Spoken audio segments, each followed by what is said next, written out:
que es la presidenta de la Comisión de Derechos Humanos de esta Cámara. Muchas gracias. Bueno, muchísimas gracias al doctor Aníbal Natiuk, que es uno de los asesores de nuestro bloque, por la presentación.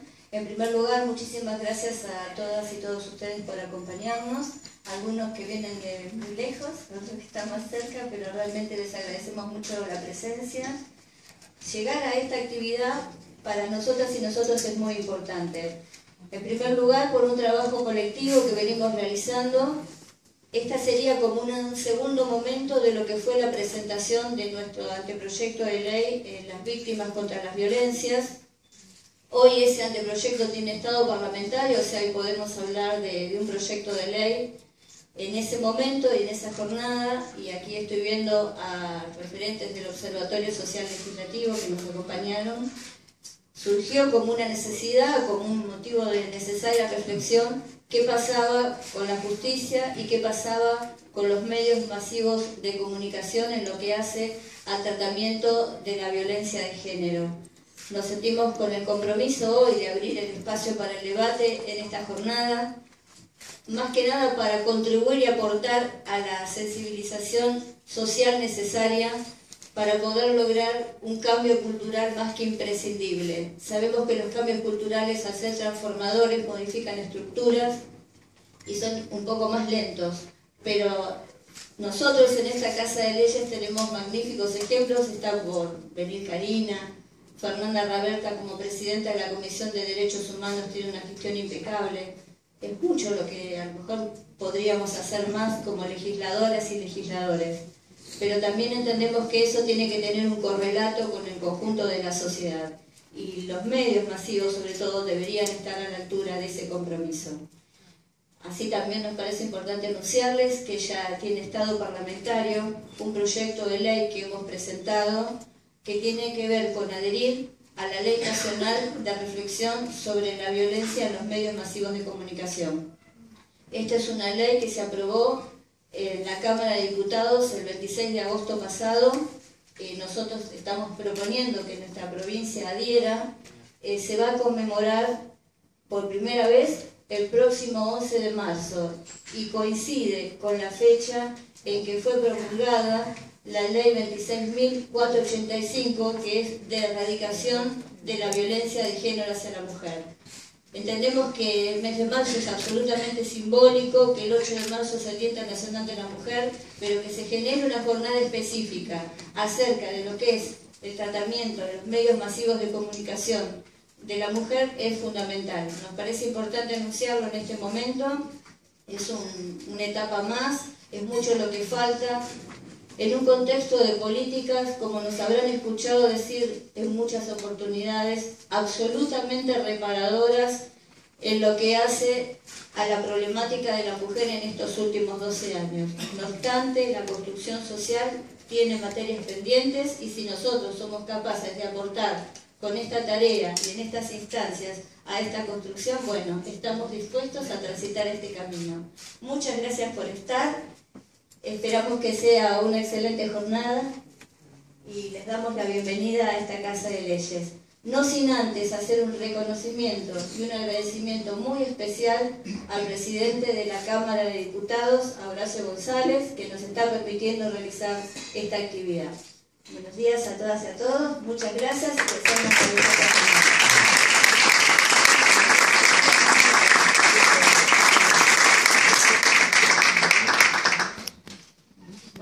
Fernanda nos va a decir algunas palabras.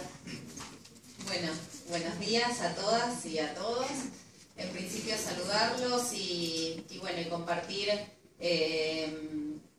la sensación de que está bueno que esto pase, sobre todo en contextos donde vamos y venimos y estamos en campaña y parece que no tenemos un solo minuto y sin embargo Graciela se las ingenia para que podamos cruzar en medio de tanta vorágine, espacios de reflexión de aquellas cosas que sentimos que todavía nos duelen y aquellos lugares donde todavía no hemos podido llegar desde la legislatura o desde los medios masivos de comunicación o desde las conquistas sociales o desde la propia organización que se da una estrategia para ir cumpliendo con aquellas metas que se proponen.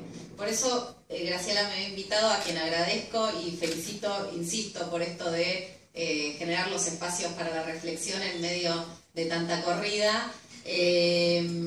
Nos había invitado a reflexionar sobre la idea de pensar cómo algunos medios masivos de comunicación, aún teniendo vigente una ley que ahora en pocos días, el 10 de octubre, se va a cumplir un nuevo aniversario de su sanción, una ley que fue una conquista del pueblo y una conquista de los y las argentinas, y reflexionarlo en clave de derechos humanos, porque es una ley que garantiza el derecho humano a la comunicación, pero también reflexionar cómo aún nos queda un recorrido para dar visibilidad a un lugar donde todavía no hemos llegado, que es el lugar de que se entienda, se comprenda y se incorpore culturalmente esto de por lo menos que nos haga ruido y nos haga mal cuando un medio lastima la integridad y la dignidad de las mujeres a la hora de dar cuenta de las noticias o dar cuenta de la información. Y entonces me parecía súper importante que pongamos, digamos, esta reflexión en clave de momento histórico, porque no es cualquier momento, y por eso creo yo que logramos ponerle profundidad en la reflexión a cosas como estas, digo, a temas como estos, a deudas como estas, porque hemos caminado y transitado mucho en estos últimos 12 años para poder pensar este criterio de equidad y de igualdad entre mujeres y hombres, este criterio de igualdad entre los que más tienen y los que menos tienen, este criterio de igualdad entre todos y todas en la República Argentina. Entonces, me parecía importante decir esto, ¿no? Hay un camino recorrido, hay muchos logros de los que estamos orgullosos, hay una batalla cultural iniciada, digo, la marcha de Ni Una Menos tiene que ver con un momento en donde se puede echar luz sobre lo que nos duele como sociedad, ¿no? Los femicidios, el maltrato, la violencia contra las mujeres. Y en función de eso, esto, ¿no? Sociedades que se organizan en función de lo que nos falta. Pero me parecía súper importante decir que todo esto, digo, y podríamos hacer todas las que estamos acá y todos un repaso, digo, desde la vacuna del HPV hasta la ley que regulariza el trabajo de las trabajadoras domésticas, podríamos hacer un repaso pasando por la asignación universal, pasando hasta, digamos, por las paritarias que todos los años tenemos posibilidad, donde las mujeres trabajadoras también somos parte de esas conquistas. Digo, podríamos hacer un repaso de dónde hemos llegado y sin embargo en ese repaso no daríamos cuenta de la necesidad de seguir profundizando políticamente estas conquistas. Porque no es solo repasar, sino es saber que todas esas conquistas fueron producto de un proyecto político y que lo que está en discusión en este momento es ese proyecto político. Y por suerte, aunque a algunos les pese y hagan con el Partido Judicial distintas artilugios y demás, por suerte vivimos en democracia y por suerte en este momento podemos elegir qué proyecto político queremos que gobierne el Estado. Entonces me parece que más allá de repasar y de poner, digamos, en palabras, que seguramente lo harán el resto de las compañeras y seguramente lo harán el resto de los paneles, todo lo que hemos logrado, no dejar de decirnos a nosotros mismos que en esta democracia se eligen proyectos políticos y en este momento estamos en un momento de campaña donde el 25 de octubre vamos a seguir eligiendo quiénes van a gobernar y en función de eso quiénes van a seguir incorporando conquistas. Y como nosotras con Graciela somos parte de un proyecto político bien definido, somos parte del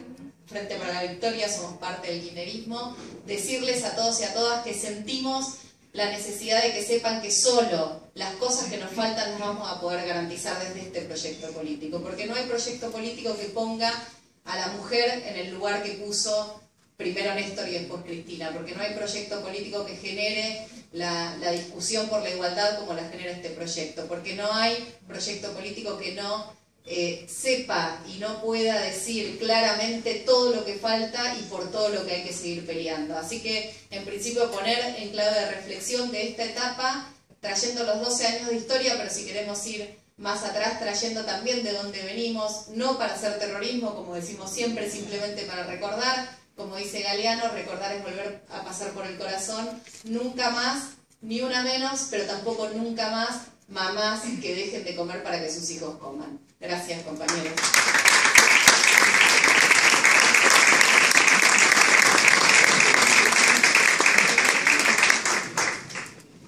Bueno, ahora vamos a dar lugar al primer panel, pero antes de eso queremos anunciar algunas presencias, como la presencia del doctor Daniela Bersi, que es fiscal de casación de la provincia de Buenos Aires, el doctor Norberto Liski, que es director del Observatorio Social Legislativo de esta Cámara, también de la doctora Andrea Musante, de la secretaria de la Unión de Comerciantes y Afines de Ituzaingó, y compañeros y compañeras de la Escuela de Gestión Social Creciendo Juntos de Moreno, y Sandra Mausón, referente de género también de Moreno.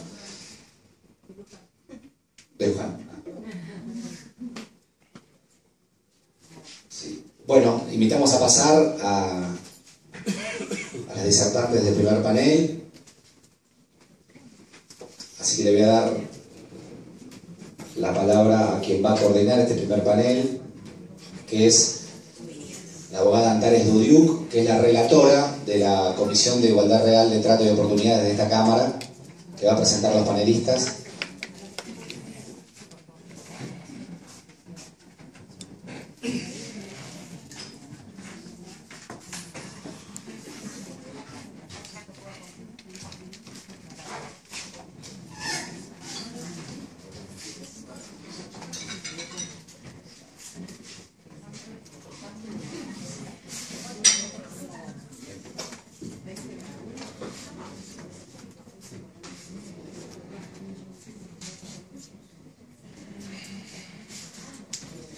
Hola. Bueno, buenos días a todos y a todas. Muchas gracias por haber venido y acompañado en esta jornada. Primero, para no extendernos, va a tomar la palabra Estela Díaz. ¿Se me escucha? Estela es secretaria de Igualdad de Género de CTA Nacional. Es coordinadora del Centro de Estudios Mujeres y Trabajo de la Argentina, integrante de la Comisión de Mujeres de la Coordinadora de Centrales Sindicales del Cono Sur. Ha escrito numerosos artículos sobre diversas temáticas ligadas a los derechos de las mujeres. También ejerce la docencia en educación formal e informal. Una militante feminista comprometida con el proyecto nacional y popular. Así que escuchamos tus palabras. Gracias. Bueno, muchísimas gracias.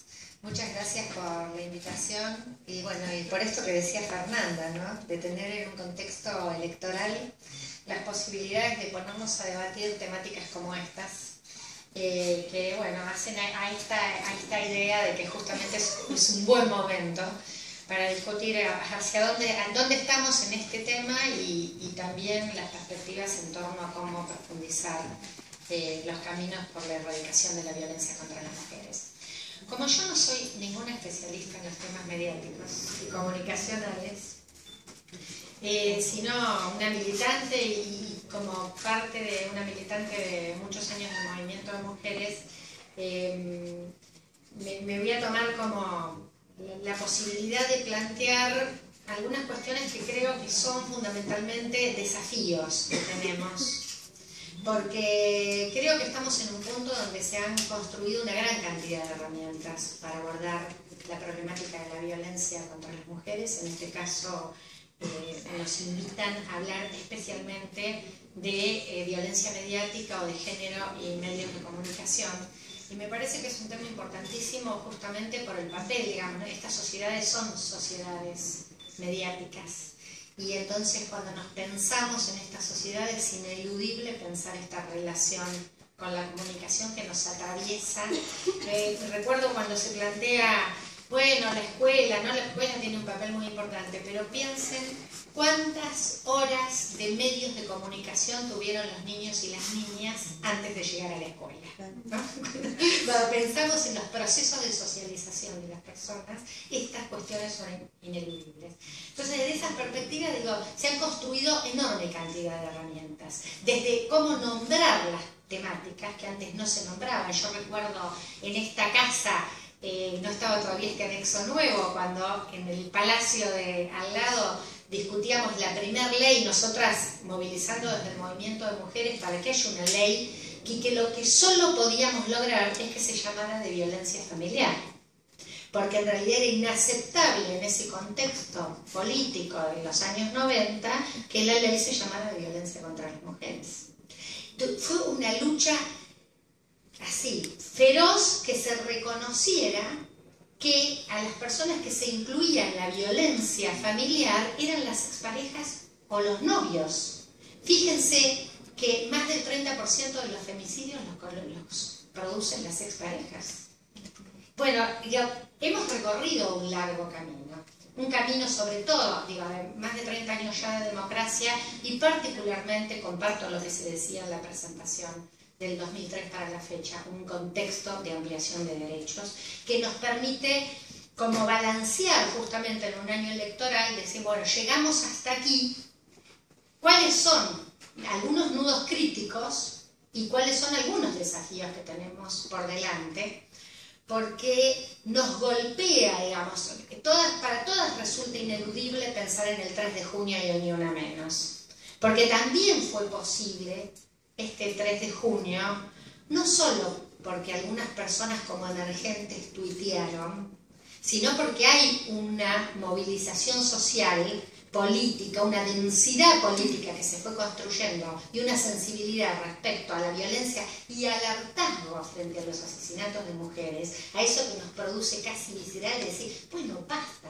¿Cómo puede ser que en un contexto de ampliación de derechos, de discusión de normativa, de leyes, de ponerle nombre, femicidio, ¿por qué discutir que se lo nombre femicidio? Son decisiones políticas.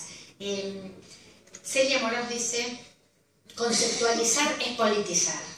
Y eso es lo que decimos cuando defendíamos que los asesinatos de mujeres no son ni crimen pasional, ni una casualidad, son femicidio. Entonces, con ese sentido. Y sin embargo, siguen matando mujeres. Y entonces ahí es bueno que nos preguntemos esto que nos plantea esta jornada que se está haciendo, el papel que tienen los medios de comunicación. Y hay dos grandes instrumentos de estos últimos años. Por un lado, la ley 26.485 para prevenir, sancionar y erradicar la violencia contra las mujeres en las relaciones interpersonales, que tiene esta enorme posibilidad que nos da esta legislación, que plantea no solo la violencia en el seno de las relaciones familiares, sino que plantea como estos tres grandes ámbitos: el estatal, el social y el familiar, ¿no? Y entonces acá, y digo, esta es una gran herramienta. Y la otra es la Ley de Servicios de Comunicación Audiovisual, que sabemos muy bien cómo a través de los procesos y los forum shopping judiciales se hicieron todos los caminos posibles para que no se cumpla la ley. Sin embargo, va dando pasos muy significativos, y una buena parte de los pasos significativos tienen que ver también con instrumentos que se crearon como la Defensoría del Público o como el Observatorio contra la Violencia y la Discriminación. Veo a Alicia que seguramente en la parte del panel que le toca hablar de este tema, son herramientas fundamentales para combatir la violencia en los medios de comunicación. Y yo quería, pero estamos hablando de un tema sumamente complejo porque se liga a aspectos culturales, y aspectos culturales que no son ni siquiera los que están en debate del orden del sistema capitalista, sino que estamos hablando de milenarios. Porque lo que tenemos que hablar es, cuando hablamos de esto, de patriarcado, tenemos que hablar de machismo. Entonces tenemos que hablar de una cultura que es milenaria. ¿Y qué es lo que está en debate en el orden de algo que la ley de violencia incorpora? Y yo traía los artículos de la ley, los dos, para cuando define como un tipo de violencia a la violencia simbólica. Porque la violencia simbólica es la violencia del orden cultural vigente. Porque por más que cambiamos mucho, por más que estamos claramente en una sociedad que ha producido transformaciones fantásticas, significativas, sustantivas, claramente respecto no solo al orden de las relaciones de género, ¿no? De la sociedad, las niñas, digo, tenemos incluso para seguir con los marcos normativos que se han podido construir a partir de los grandes procesos de transformación social que preceden después a los cambios que conseguimos en la normativa, pero tanto la Convención contra toda forma de discriminación contra la mujer como la Convención de los Derechos de Niños, Niñas y Adolescentes construyen ciudadanía, es decir, acá hay grandes excluidos de la ciudadanía, de la constitución de los contratos de nuestra modernidad, que empiezan a decir, bueno, tenemos voz, somos sujetos de derecho, y la perspectiva de los derechos humanos es la que debe incorporarnos en esta sociedad. Porque fuimos históricamente excluidos, discriminados, subalternizados, disvalorados y hasta no mencionados. Ayer estábamos en una jornada que hablábamos del lenguaje en Lomas y hablábamos de eso, ¿no? No se nos nombraba el hombre, supuestamente, a tal punto la violencia simbólica funcionaba que no teníamos ni siquiera denominación.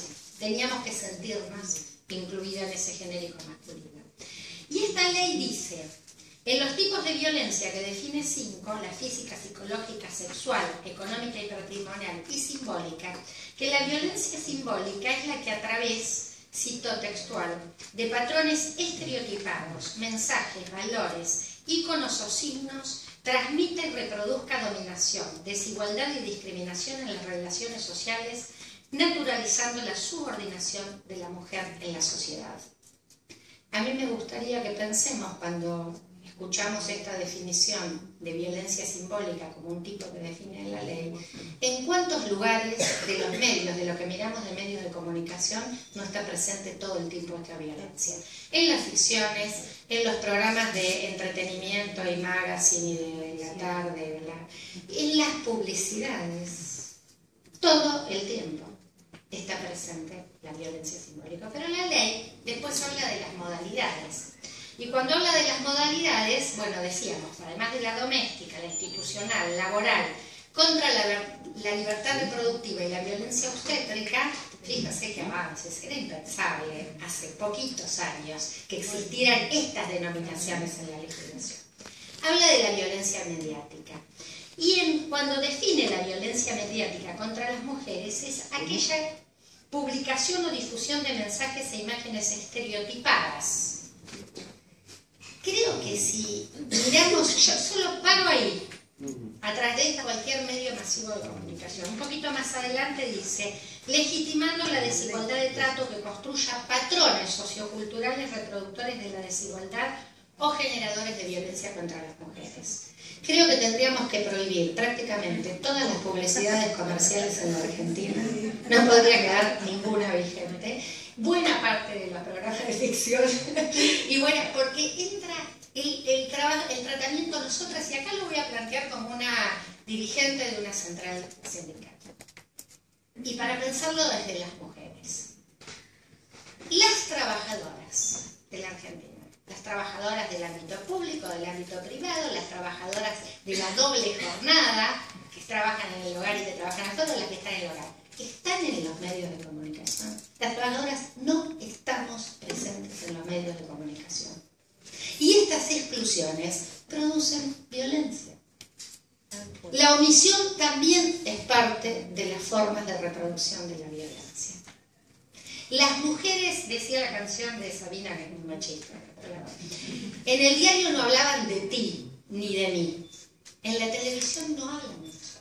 No estamos las mujeres trabajadoras. Lo que hacemos todos los días en torno a las grandes transformaciones de nuestra sociedad no está presente en los medios de comunicación. Y ese creo que es uno de los grandes desafíos que tenemos. Y aquí vamos a donde yo quería como pensar con ustedes la cuestión que me parece que es cómo se avanza, porque digo, la legislación, y aquí vieron que nos encontramos rápidamente con lo que nos van a decir pronto, porque no queremos tener un pensamiento. Esta discusión no es un debate moral, no es un debate, ay, muestran las mujeres desnudas en la tele. El cuestionamiento no es desde el orden de lo moral, sino que el cuestionamiento es que las mujeres se reproducen en los medios como objetos, como mercancía, y no como sujetos. No mujeres sujetos, mujeres actoras, mujeres protagonistas de la transformación cotidiana constante de la realidad social. Este es el punto del cuestionamiento al tratamiento de las mujeres en los medios de comunicación y a las relaciones de género. La masculinidad y la feminidad que allí está presente hace todo el tiempo esto, seguir reproduciendo patrones que nos subordinan, nos estereotipan, nos estigmatizan y además hacen como esta esquizofrenia en el mensaje, ¿no? Por eso digo, para mí los ejemplos mayúsculos son los de las publicidades. Mujeres con unos cuerpos que son de modelos, pero que les enseña un super músculo a usar el detergente, porque además somos tan pelotudas que no sabemos ni usar el detergente, académicamente hablando. Entonces, pero además tenemos cuerpos fantásticos, ¿no? Así, y limpiamos toda la casa, nos ponemos en cuatro patas y se suben los chicos a correr adentro, ¿no? Preparamos, el colmo fue una de hace poco, creo de un queso de la Serenísima, era que la mujer se corta, se quema, llora, una cara sufriente y dice, las mujeres somos capaces de santo. Bueno, somos capaces de esta mujer abnegada, la entrega, que además no somos objeto o somos sujeto para otros, no en sí mismas, ¿no? Siempre instrumento. La mujer como un instrumento, esto es violencia. Esto es violencia simbólica. Yo tenía una cita, ya voy a ir cerrando y planteando los dos desafíos que pienso, pero quería compartir una cita con ustedes de cómo define Pierre Bourdieu en La dominación masculina la violencia simbólica. Porque él dice, el efecto de la dominación simbólica, trátese de la etnia, del sexo, de la cultura, de la lengua, no se produce en la lógica pura de las conciencias conocedoras, sino a través de los esquemas de percepción, de apreciación y de acción que constituyen los hábitos y que sustentan, antes que las decisiones de la conciencia y de los controles de la voluntad, una relación de conocimiento profundamente oscura para ella misma. Estos sentidos comunes, que tienen los menores de los sentidos, pero estos sentidos comunes que construyen este magma sobre el que somos mujeres, somos varones en esta sociedad y reproducimos, varones y mujeres, estas formas de construcción de estereotipos que son también formas de reproducción de violencia. Creo en ese sentido que hay, por un lado, yo decía, se va a seguir desarrollando seguramente a lo largo de las presentaciones con especialistas que saben mucho más que yo de todos estos temas mediáticos y comunicacionales, el Observatorio contra la Discriminación en los Medios de Comunicación o la Defensoría del Público, pero que se producen en una tensión con esta gran llamada, nunca bien sagrada, libertad de expresión. Y entonces ahí esa tensión que plantea los límites respecto a hasta dónde se interviene. Entonces, ¿puede la libertad de expresión vulnerar derechos humanos básicos de las personas? Me parece que ese es un debate que viene. Y que viene en torno a los instrumentos que tenemos para decir cuando se produce expresamente formas de vulneración de derechos de las mujeres, de reproducción de la violencia mediática y simbólica en contra de las mujeres. Ahí me parece que este es un desafío para el ámbito. Yo creo que legislativamente se ha avanzado muchísimo, muchísimo. Creo que sobre todo las deudas más fuertes que tenemos en cómo se profundiza, cómo se reduce la brecha todavía grande entre marco legal y prácticas concretas, cotidianas, no solo de políticas públicas e institucionales, sino también sociales y cotidianas. Pero creo que ahí hay un punto respecto a cómo avanzamos, porque es un límite. Este cuento de la libertad de expresión para hacer valer cualquiera, me parece que ahí va a ser un punto para la polémica. Sigo académicamente presentando. Y el otro aspecto es el que creo que sin dudas tiene que ver, porque digo, el poder mediático es inmenso. Digo, hoy hablamos de esto. Yo cuando arrancaba decía cuántas horas de televisión se tienen antes de llegar a la escuela.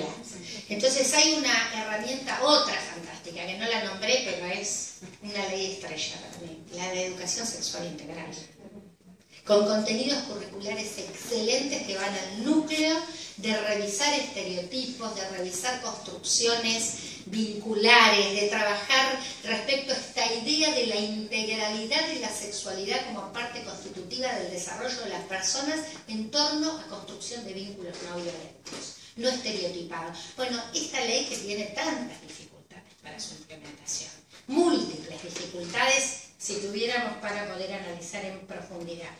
Entonces ahí yo creo que este enorme poder mediático que todo el tiempo juega, cuando nosotros conseguimos todas estas leyes y los medios cada vez juegan más fuerte con el estereotipo bien clásico de mujer objeto, ¿no? De mujer fuera de todo este marco que amplía absolutamente cómo nos vemos como pares, como iguales, como sujetos plenos de derechos, varones, mujeres, todas las personas, cualquier sea su identidad de género. Pero ahí, digo, aparece esta cuestión que yo creo que es crucial. Y hoy se habló de proyecto político. Yo me inscribo, me reconozco como parte, como decía allí, de ser una feminista del proyecto nacional, popular, latinoamericano. Este es mi ADN identitario. Y entonces ahí yo creo profundamente que estos cambios son cambios a partir de proyectos colectivos, militantes, de participación. El gran logro del 2003 para aquí, cuando veníamos de una fenomenal crisis institucional, fue la recuperación del Estado y la política, y sobre todo la política abrazada como la herramienta para las transformaciones sociales, los proyectos colectivos. Más allá, ¿vieron cuando se discutió el voto joven? Que decían, uy, este gobierno no para, no quiere, y bueno, muchos de los jóvenes votaron en contra del gobierno. Y ese no es hay que animarse a que los jóvenes participen más allá. Creo que esa es una clave, y ahí me parece que como la batalla es cultural, tenemos que pensar muy fuerte cómo también las redes sociales, el boca a boca, las unidades básicas o los comités o como los quieran llamar. Estaba leyendo mucho del Partido Peronista Femenino cuando lo creó Evita y se multiplicaron realmente las... Hay que ir a esos lugares porque la gran batalla cultural no solo podemos pensar que se va a cambiar desde arriba hacia abajo. Necesitamos una enorme participación social que también dé estas peleas culturales, y la vamos a hacer con las redes sociales, con la participación, con el boca a boca, con esto, me parece, con abrazar proyectos colectivos, porque, ¿saben qué? De pie, de conjunto, mirándonos con las que somos iguales, con las que los diarios y los medios no hablan de nosotras, con las que vamos a dar la batalla para erradicar en serio la violencia mediática, la violencia social, la violencia familiar e institucional contra las mujeres. Muchas gracias.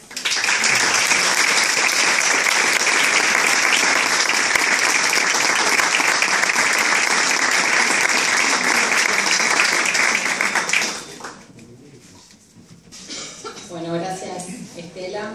Les queríamos aclarar que vamos a esperar que hablen las dos disertantes y después hacemos un espacio de preguntas, así que si quieren tomar nota. Ahora seguimos con Lucía García Itzilson, que es muy amiga, pero me cuesta todavía su apellido materno, que es de una gran luchadora también. Es licenciada en Comunicación Social, columnista en temas de género del programa de Radio Nacional La Cara Lavada, colaboradora en el diario Contexto Digital, es docente de la Universidad Nacional Arturo Jauretche y de la Universidad Nacional de La Plata. Es integrante de la red de periodistas de Argentina por una comunicación no sexista, la red PAR. Es integrante de Hijos Regional La Plata. Ahora sí, toma la palabra.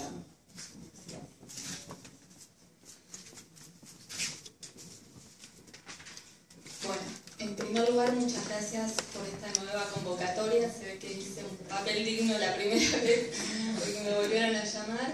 A Antares, a Graciela especialmente. Y bueno, para mí es un lujo enorme compartir una mesa con Dora, porque es así como mi inspiradora en temas de género, y con Estela, que es una gran amiga, pero todavía no me acostumbro a que es una gran amiga la admiración que les tengo a las dos. Así que bueno, si logro superar todo eso, intentaré decir algo interesante.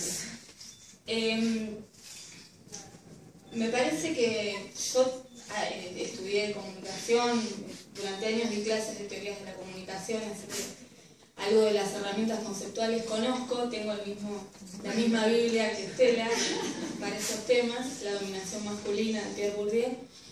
De todos modos, me parece que los interrogantes más interesantes surgen de la lucha política siempre, ¿no? Y que en todo caso lo que uno puede formarse en alguna disciplina es en función de esas discusiones, de esas preguntas y de esas situaciones que se van generando en torno a las grandes transformaciones políticas. Por lo menos eso es lo que yo vivo. A mí lo más nutritivo respecto de estos temas me viene del movimiento de mujeres, y lo otro es un modo de ordenar algunos pensamientos y de poder discutir en ámbitos específicos, ¿no?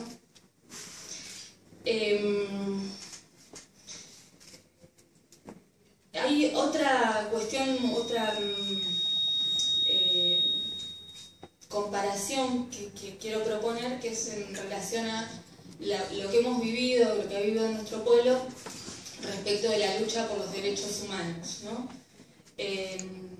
Yo pensaba en los 90, bueno, estaban vigentes las leyes de evidencia de vida, punto final, los indultos, y no se nos ocurría como sociedad pensar que eso iba a poder revertirse y que íbamos a llegar a concretar los tan soñados juicios por los crímenes de lesa humanidad. Realmente no se nos ocurría. Yo, bueno, militaba en Hijos a partir del 95 y lo planteábamos, pero la otra vez una compañera en una nota decía, lo planteábamos porque lo teníamos que plantear, no porque nos creyéramos que eso iba a pasar, ¿no? Como un mandato de cómo nos gustaría que fuera la realidad, pero no porque pensáramos que era viable, sino porque uno sueña para sostener también el presente muchas veces.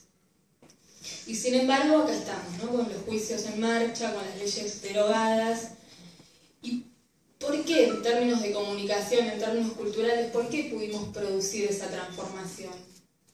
Y bueno, yo creo que pudimos producirla porque pudimos desnaturalizar esa situación en la que estábamos, ¿no? Pudimos darnos cuenta que convivir con genocidas en los ámbitos sociales no era algo que tuviéramos que aceptar, ¿no? Que era inaceptable. Y pudimos ir sacándonos el terror del cuerpo, ir conceptualizando, ¿no? Como dice Celia Morós, politizando esa situación y empezando a entender que tenía que haber herramientas para transformar ese statu quo. Yo creo que no es casual que hoy estemos discutiendo estas cuestiones en torno a los medios y las imágenes de las mujeres. Me parece que como pueblo hemos ido haciendo una experiencia de justicia, ¿no? Donde hemos ido corriendo los límites de las violencias tolerables, y entonces ahora sí podemos, y sí realmente tiene que ver con una realidad que estamos dispuestas y dispuestos a transformar, el ponernos a discutir esto, cómo las mujeres somos representadas, las mujeres y las identidades feminizadas, porque en eso compartimos el mismo desprecio del patriarcado, ¿no? Somos representadas en los medios de comunicación y cómo eso impacta en la cultura. Fíjense qué discusión sutil, si se quiere, a la que hemos logrado llegar. Bueno, es producto de todos estos otros avances, entiendo yo, que no, además por mi historia no, me es difícil separarlos, pero no creo que haya que separarlos porque son producto del mismo devenir, digámoslo así. Entonces, en función de esto que proponía Fernanda de las consignas nunca más y ni una menos, ¿no? Como también están emparentadas en algún punto, y cómo la movilización del 3 de junio, a las que trabajamos en el periodismo, en la comunicación, nos sorprendió, nos maravilló, nos entusiasmó y nos abrió infinidad de puertas para poder discutir estos temas más en profundidad. Y de algún modo decíamos con Estela en esos días que había sido como el 17 de octubre del movimiento de mujeres, ¿no? Salimos a la calle, dijimos acá estamos, tenemos esta consigna, nos pasa esto, repudiamos todo esto. Creo que es un piso interesantísimo, ¿no? Para seguir profundizando, pensando, discutiendo. Creo que también a veces políticamente algunos sectores caen en el uso de algunas muletillas, como es esto del Plan Nacional de Violencia, o otras que, digamos, yo creo que todas las estrategias son válidas para profundizar la lucha contra la violencia, pero siempre y cuando podamos efectivamente discutir y deconstruir qué son esas violencias, y efectivamente podamos ver la política hacia las mujeres como una cuestión más global, que no solamente se resuelve con un plan de violencia. La autonomía de las mujeres, que es el primer paso para que una mujer pueda desnaturalizar la violencia que vive y empezar a plantearse otro mundo para sí misma, tiene que ver muchas veces con la situación económica. Es decir, que las mujeres económicamente estemos mejor, nos cambia la vida y nos ayuda a liberarnos de la violencia, ¿no? Y eso es un elemento que también tenemos que poner en el análisis para pensar en estas problemáticas. Y además porque me parece que una cuestión interesante es dejar de pensarnos a las mujeres, a las identidades feminizadas, solamente en términos de víctimas. Que en algunos momentos lo somos, sí, algunas mujeres lo son, pero que justamente la posibilidad de modificar esa situación tiene que ver con todo eso otro que no somos de víctimas, ¿no? Porque la víctima es aquella que queda confinada a un lugar donde es otro el que la puso, ¿no? Si nosotras empezamos a tener autonomía, empezamos a poder elegir los lugares que queremos para nosotras, a corrernos y a ser sujetas de derecho, no objetos de otros y de otras. Entonces a veces también me parece que los propios discursos que producimos son un tanto victimizantes para nosotras mismas y para las identidades feminizadas, y digo, estoy pensando en cuestiones que están cerca nuestro como para poder transformar, porque las otras ya las sabemos, las conocemos, ¿no? Y entonces, a partir de esta consigna de la violencia mediática, yo decía, bueno, es lo que decía Estela, lo que escribía es tal cual. Yo coincido en que hay un discurso uniforme en los medios de comunicación que está construido desde el servicio meteorológico, el noticiero, las publicidades, las ficciones, todo lo que sucede en la televisión es un discurso único en algún sentido que fortalece permanentemente esta mirada patriarcal sobre las mujeres, ¿no? Esto de que aparecemos o como objetos sexuales o cuidando a otros, limpiando la casa, etcétera, etcétera. Y esta invisibilización de las otras mujeres que no somos esas también, ¿no? En los medios de comunicación. Ahora, mientras tanto también están sucediendo otras cosas en términos culturales y mediáticos, con la Ley de Servicios de Comunicación Audiovisual que abre esta posibilidad del 33% a los medios comunitarios. Se están creando medios, se están empezando a funcionar, están circulando otros discursos. Ahora está en el cine la película Mi amiga del parque, que les recomiendo si tienen oportunidad que la vean, que tiene que ver con una generación nueva de cineastas mujeres que ponen en primer plano temas que históricamente quedan, digamos, invisibilizados, porque el cuidado de niñas y niños no es un tema de varones, o en todo caso, si empieza a ser un tema de varones, no es un tema para ser contado, ¿no? Entonces, me interesa también ir poniendo el foco en estas expresiones que empiezan a aparecer. De algún modo, diría Butler, por ahí ahora me matan, a ver cómo lo interpreto, performativamente, ¿no? Esta idea de Butler de que lo que hacemos, lo que actuamos va construyendo realidad. Me parece interesante pensar y ver estas expresiones en ese sentido, ¿no? Como lo que vamos proponiendo, porque me paro también desde el lugar de comunicadora, ¿no? Lo que vamos proponiendo comunicacionalmente va generando y abriendo otras posibilidades de identificación. En este libro Bourdieu lo que plantea es que muchas veces la dominación se reproduce justamente porque las sectores dominadas, las dominadas, digámoslo en femenino, no tienen otros horizontes simbólicos donde identificarse y construir otros vínculos con ese dominante, ¿no? Entonces, yo me pregunto, ¿no es tarea nuestra de los comunicadores y las comunicadoras generar esos otros horizontes simbólicos para habilitar otras identificaciones y revertir, poner en discusión, en tensión esos lugares de dominación y dominada? No digo que sea fácil, no lo digo ingenuamente, lo digo, si quieren, a modo de provocación, ¿no? Hay otra cuestión también que me parece, a partir de una experiencia que hice en el Congreso Nacional con una guía de lenguaje no sexista, también junto con Estela, con trabajadores y trabajadoras del Congreso, les propusimos como un ejercicio redactar nuevamente una ley en lenguaje no sexista. No podían. O sea, les parecía intocable la ley. Les parecía que si cambiaban algo iba a quedar... Era muy sagrado ese texto para tocarlo y transformarlo, ¿no? Y bueno, me pregunto cuántas veces también nos pasa eso, como de no ir más a fondo en el planteo de la igualdad, porque nos parece que eso alteraría cuestiones formales que desnaturalizarían, en este caso, las leyes, ¿no? Y me parece que hay que ir por todo en ese sentido. O sea, si el norte es la igualdad, el sur, digamos, mejor es la igualdad. Y si hay que, en términos de lenguaje, hablar en femenino y masculino, y es repetitivo y cansa, y bueno, busquemos otras alternativas, pero si no nos queda otra, no nos queda otra, porque lo que no se nombra no existe. Lo que no se muestra en el caso de los medios de comunicación no existe. ¿Sí? Y ahí se me ocurre otra asociación con la figura de los desaparecidos también. ¿Sí?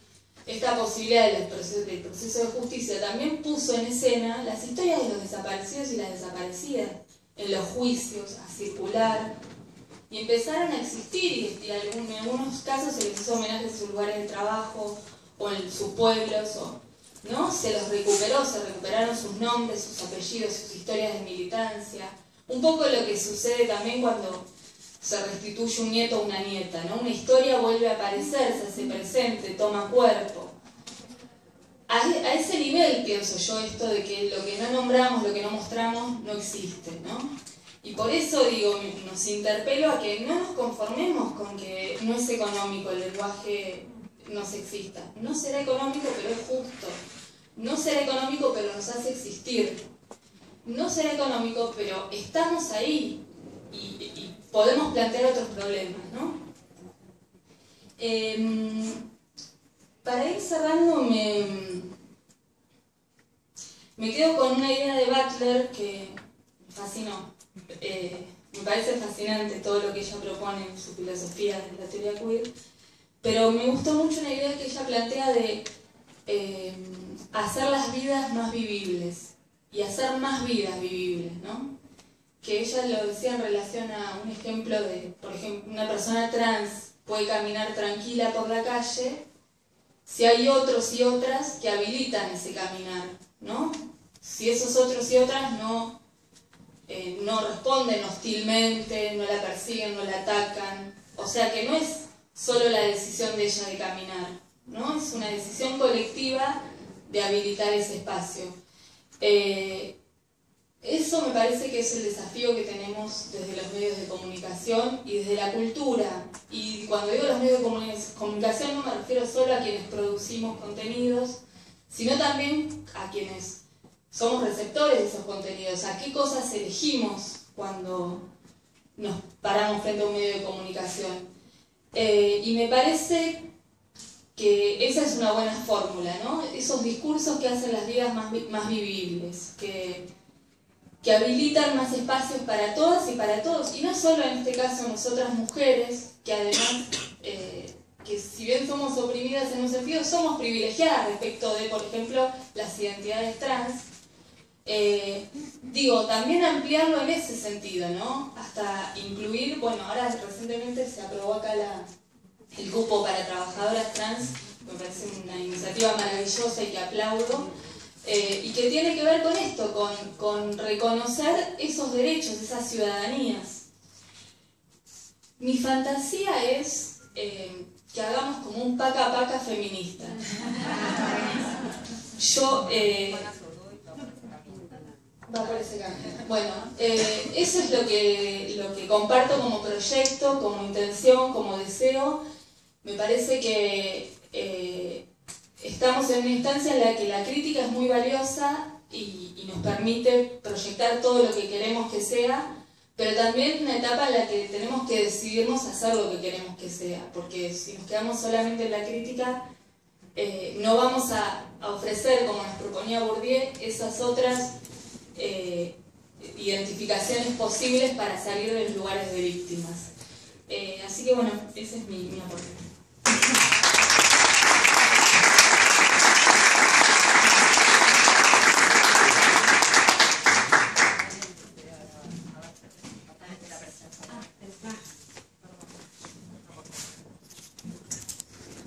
Antes quería aclararles que la película Mi amiga del parque fue declarada de interés por la Cámara por un proyecto presentado por la diputada Romanelli. Los invitamos a verla y es muy interesante porque ha tenido críticas maravillosas, pero una de las críticas de Página 12, el crítico hace una crítica excelente a nivel cinematográfico y dice: igualmente la película no es feminista, o por lo menos no es feminista combativa. No sé si Dora me va a matar, pero yo creo, y es mi posición, que todos los feminismos son combativos porque desde ahí es que conquistamos derechos las feministas. Entonces, bueno, hasta la mejor crítica, digamos, tuvo ese detalle, pero seguimos también desde esos espacios conquistando derechos. Ahora sí, vamos a presentar a Dora Barrancos, que es socióloga y doctora en Historia por la Universidad de Campinas de Brasil, profesora consulta de la Facultad de Ciencias Sociales de la UBA, es investigadora principal del CONICET y directora del CONICET en representación de las Ciencias Sociales y Humanidades desde mayo de 2010. Se ha especializado en Historia de las Mujeres y Relación de Género, a quienes ha dedicado décadas de investigación. Ha sido invitada por numerosas universidades del exterior, entre las que podemos mencionar Yale University, Ohio University, Université de París, Université de Toulouse, Universidad de Chile, UAM y UNAM de México, Universidad Autónoma de Barcelona, Complutense de Madrid, Libre de Berlín. Entre su vasta producción se destacan los libros Anarquismo, Educación y Costumbres en la Argentina de principios del siglo, Inclusión-Exclusión, Historia con Mujeres, Mujeres en la Sociedad Argentina, una historia de 5 siglos, Mujeres entre la casa y la plaza, y ha sido distinguida como socia honoraria en la primera asamblea de la Asociación Latinoamericana e Ibérica de Historia Social. En 2014 fue distinguida como Ciudadana Ilustre de la Ciudad de Buenos Aires por la legislatura de esa ciudad. Y ahora sí, la escuchamos, doctora. Bueno, muchísimas gracias. Muchísimas más gracias a Graciela, a su equipo que ha sido tan diligente y tan afectuoso. Y, en fin, estamos rodeadas de amigos y de amigas. Tenemos 20 minutos más, ¿no? Bueno, vamos por partes. Yo como Estela no soy especialista en el rubro comunicación. Hay una obligación ciudadana y una obligación de repitencia de mis obsesiones en torno a las relaciones de género, en la historia y en la vida real contemporánea. Pero me gustaría comenzar diciendo que Estela ya me ha escuchado, y tal vez otra parte, no sé, de la platea, pero estamos en La Plata, que es la ciudad en donde por primera vez hubo una publicación feminista en 1901. Estuvo a cargo de esa extraordinaria mujer que fue María Vela Ramírez, que fue una distinguida, digamos, figura de la docencia, era uruguaya de origen, se vino acá, tuvo un número grande de hijos, 7 creo, pero no se consternó por el maternaje ni por las obligaciones casi inmarcesibles de los mandatos patriarcales, y fue una agitadora feminista. Fue una de las primeras que enarboló la cuestión del sufragio femenino con la misma universalidad de los varones. Voy a recordar que el sufragio en su momento tuvo su debate interno entre las mujeres. Algunas pensaban que había que obtenerlo por etapas, otras obtenerlo cuando las mujeres fueran muy bien educadas, las propias feministas, nadie es perfecto. Y luego, la verdad es que después de terminada la Primera Guerra Mundial, todas las voces, todas de las feministas en Argentina, se pegaron a la misma construcción de universalidad del voto equiparado a los varones. Ahora bien, María Vela en la revista Nosotras es una publicación interesantísima. Luego hizo otra publicación unos años más tarde, La Nueva Mujer, si mal no recuerdo, pero ambas son las primeras publicaciones feministas de la Argentina. Hubo obviamente mucha publicación con pluma femenina, pero eso no quiere decir que el espíritu fuera efectivamente el femenino. Yo me voy a referir a dos cuestiones. La primera, a cómo tratan los medios, cómo han tratado, a pesar de cómo han sido reeducados últimamente, por obra y gracia de las grandes agencias por los derechos humanos y por el feminismo y la igualdad en realidad de todos los sujetos, habida cuenta que la última generación de derechos fue la de las personas gays, lesbianas y trans, que fueron las últimas en realidad a beneficiarse con una ley que es única en América Latina y yo diría en el mundo. Creo que Dinamarca ha hecho la copia de nuestra ley, que es la Ley de Identidad de Género, que es seguramente uno de los pasos que más nos honra en la construcción de ciudadanía en nuestro país. Me gustaría decir que los medios en general tienen un problema básico, que es eso que el gran Noam Chomsky llamó son disuadores de la democracia. Hay una democracia disuasiva, porque en realidad todos fungen, en general me refiero, no vamos a hablar de las excepciones, fungen como si fuera el lugar del ciudadano, de la ciudadana. Entonces hay un desplazamiento de la ciudadanía por el lugar que ocupan los medios. Entonces hay una disuasión de nada menos que el acting democrático, por sobreocupación de la idea de público. Por otra parte, ustedes saben que los medios escritos son propios de la modernidad. Podríamos decir, es más, que la ciudadanía avanza, sí, con la publicación de la noticia que va a circular. Kant le dedicó un trabajo maravilloso a la idea de publicización.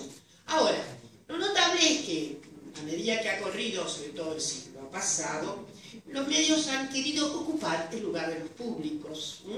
Y por lo tanto, ustedes ven cuáles son las interpelaciones que realizan una manera manifiesta de ocuparse de soy el público.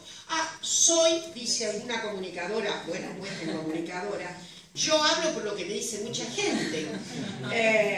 En fin, de todas maneras creo que esto es teorético y hay mucha gente acá que sabe de los medios de comunicación que la democracia disuasiva es esa fórmula chomskiana tan interesante para decir como la interferencia de ocupar de alguna manera deslegitimando lo que sería cualquier forma de una democracia, ya no digo directa, representacional, a propósito de lo que el orden republicano se nos indica. Es decir, se ha construido una idea fragorosa de poder sobre poder.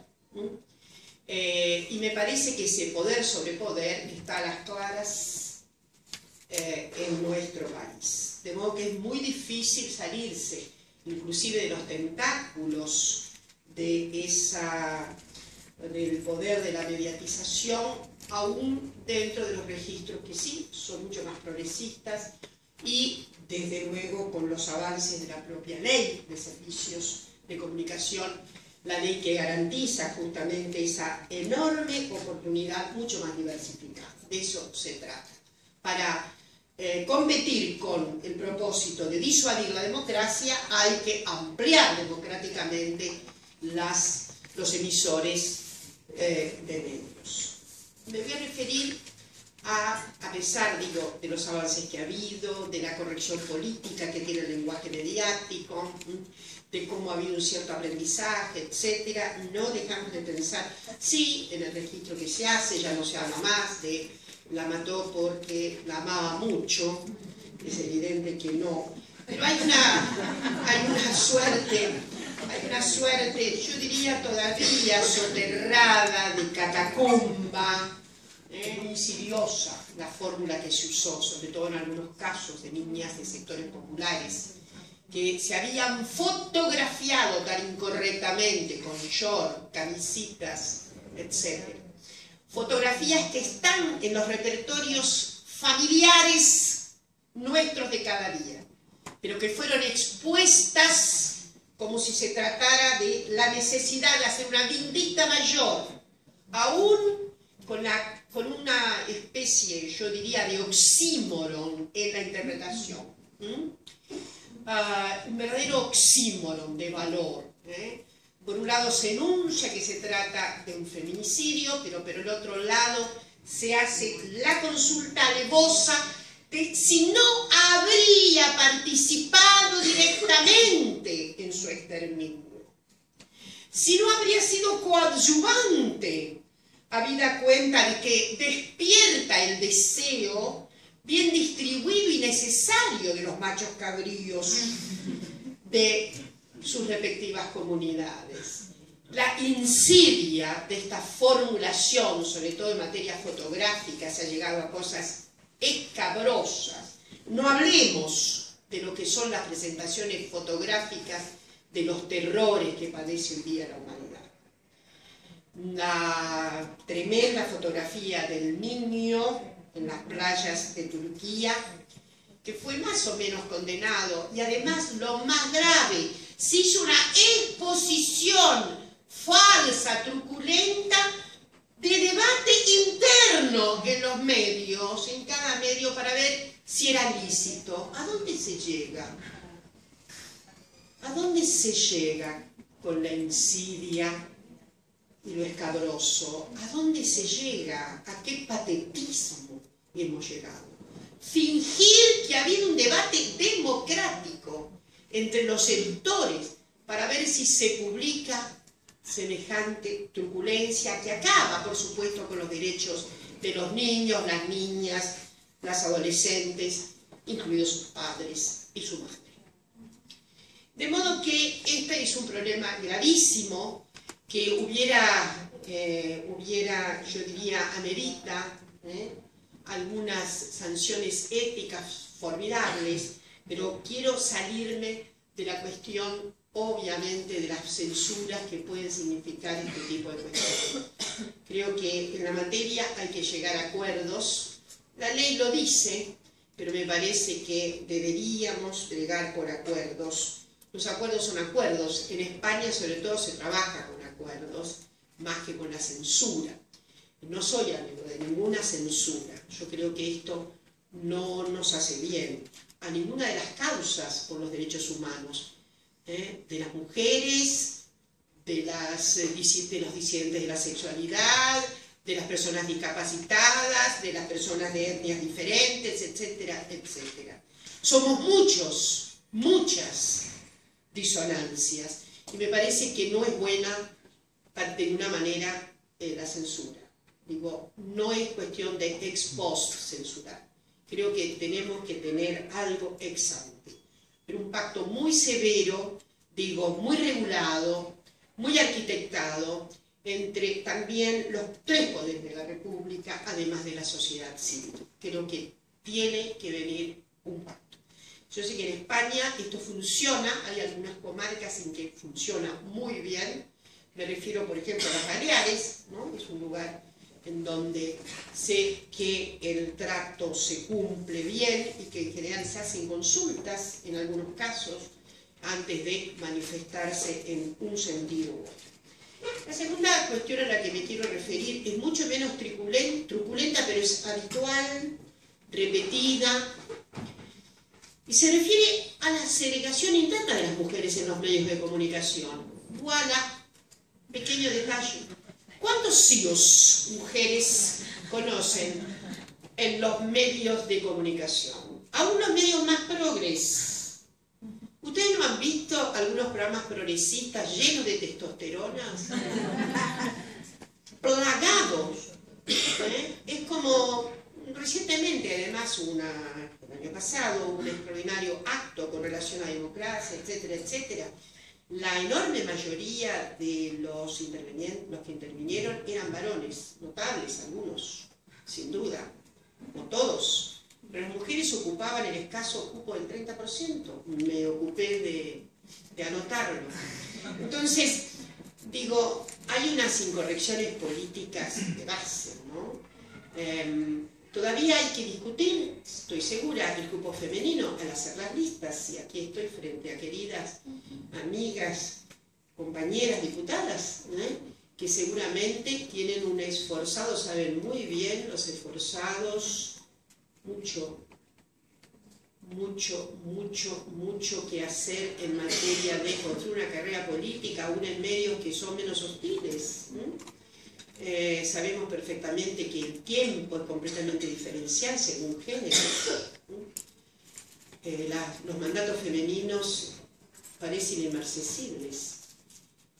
Se sigue siendo una mujer en política, sigue siendo la gerenta a tiempo completo de su casa, aun cuando se tenga la suerte de haber dado justo en tiempo y hora justamente con un buen compañero, comprensivo, etcétera, etcétera.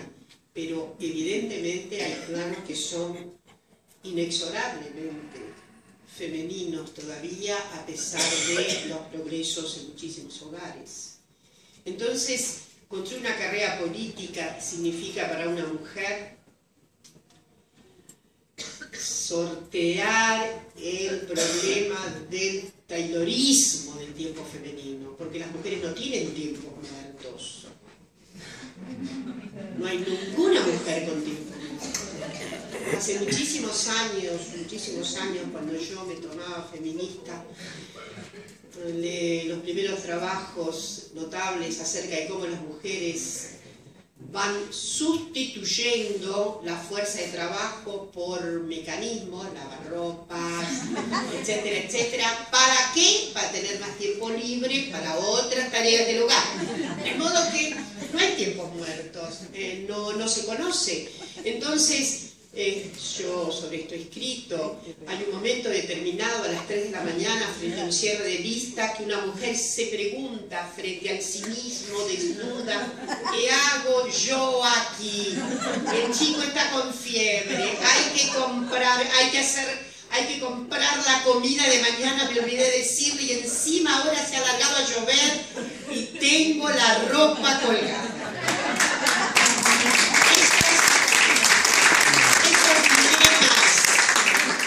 No son propios los varones. Un varón puede perder el tiempo que quiera, porque eso es acumulación de poder. Y para una mujer es desagregación de sus poderes íncitos femeninos. Entonces quiere decir que esto ya debe ser meditado, aunque se han cambiado los horarios, espero que en la legislatura provincial lo sea. Cuando yo estuve diputada cambiamos todos los horarios, pero no hay nada que hacer. Por fuerza, las malas costumbres vienen y los debates más interesantes se hacen a las horas menos interesantes para las mujeres.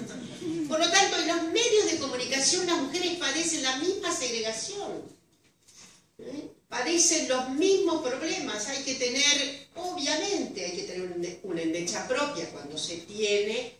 Hay que tener unas páginas propias de mujeres cuando se tiene, porque si ustedes analizan, ¿no?, todos, absolutamente todos los medios escritos, van a encontrar las dificultades que padecen las mujeres.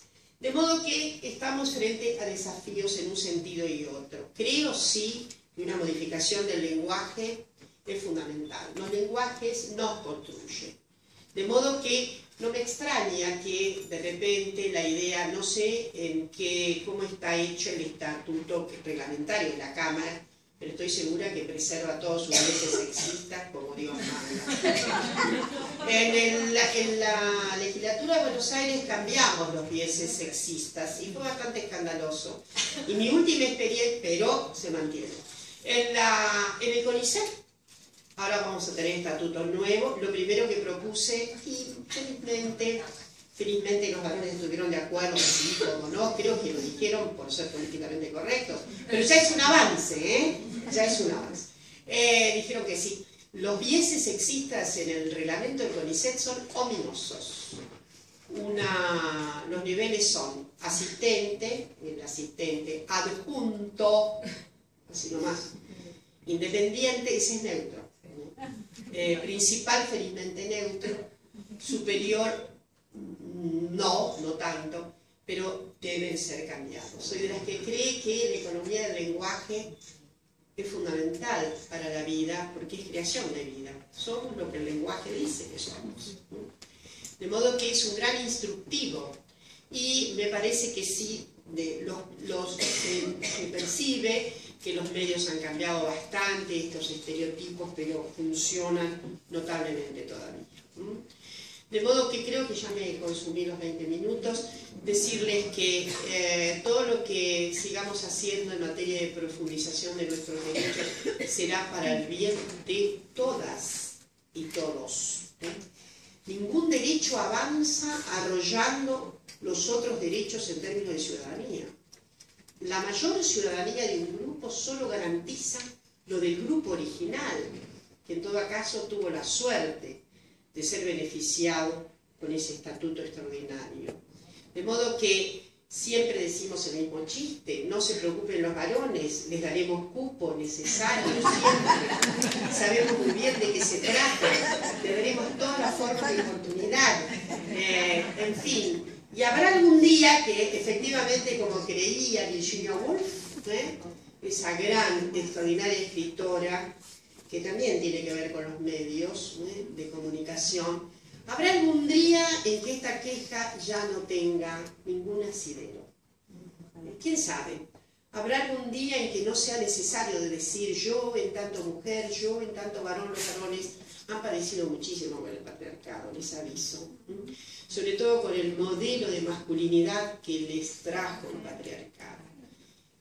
Con sus obligaciones, sus responsabilidades, su crónica estupidez para ver si subjetivamente ganan mucho más, si son muy competidores. Eso lo decía Virginia Woolf, que aspiraba a que los nuevos trabajos en manos de mujeres fueran menos competitivos. Ahí hay un problema, es casi una utopía, y las mujeres pudieran con esa enorme plenitud de ejercicio profesional efectivamente ser un aporte significativo para comprender mucho más de la igualdad.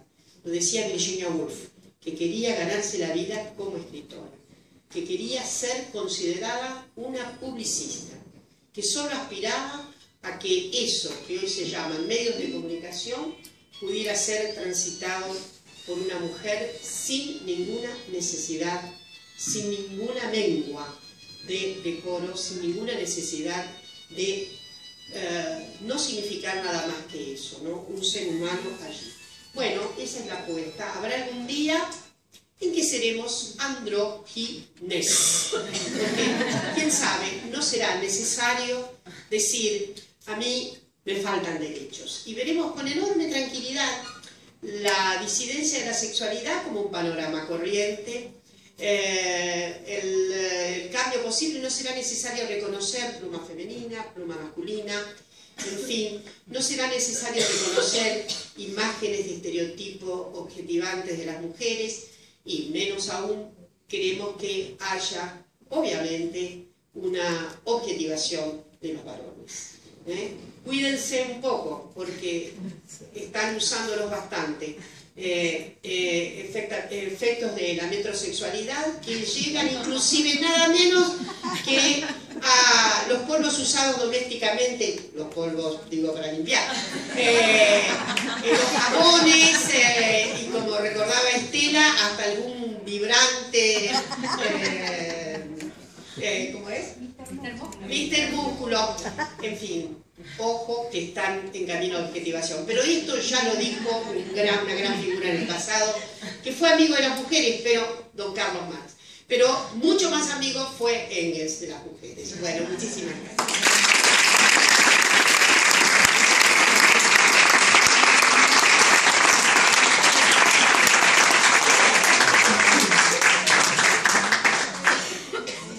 Gracias, Dora. Bueno, vamos a invitarlos, a invitarlas a formular preguntas o alguna reflexión o comenzar con un debate.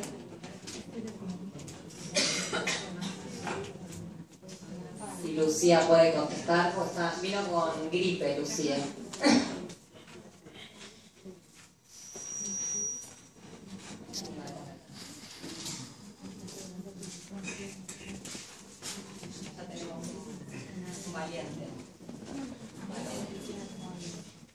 Buenas, mi pregunta va principalmente a Nora Barrancos. Yo he visto un par de charlas principalmente sobre la diferencia de puestos jerárquicos dentro del CONICET entre varones y mujeres y cómo eso en realidad es contraproducente precisamente esa diferenciación de roles. Mi pregunta iba generalmente el hecho de que en este tipo de encuentros, cuando se dan este tipo de charlas, tanto oradores como públicos son principalmente mujeres más que varones.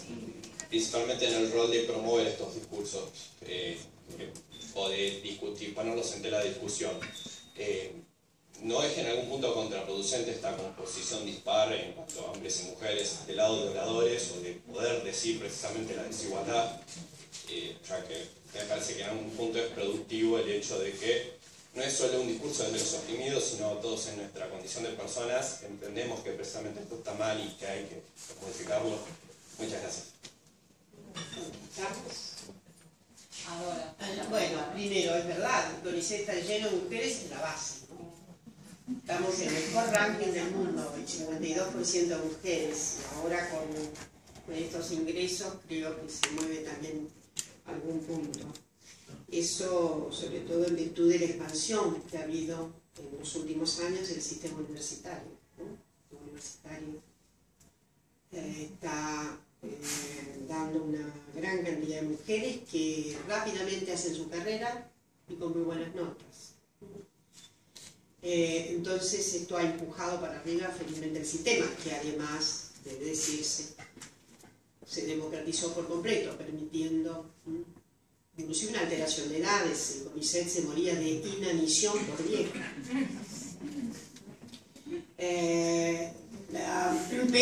Pero resta por hacer en los últimos escalones, donde hay mucha más dificultad. De todas maneras, hace 10 años atrás había solo 16% de mujeres en el nivel superior, que es muy poca gente para que llega a la cuna.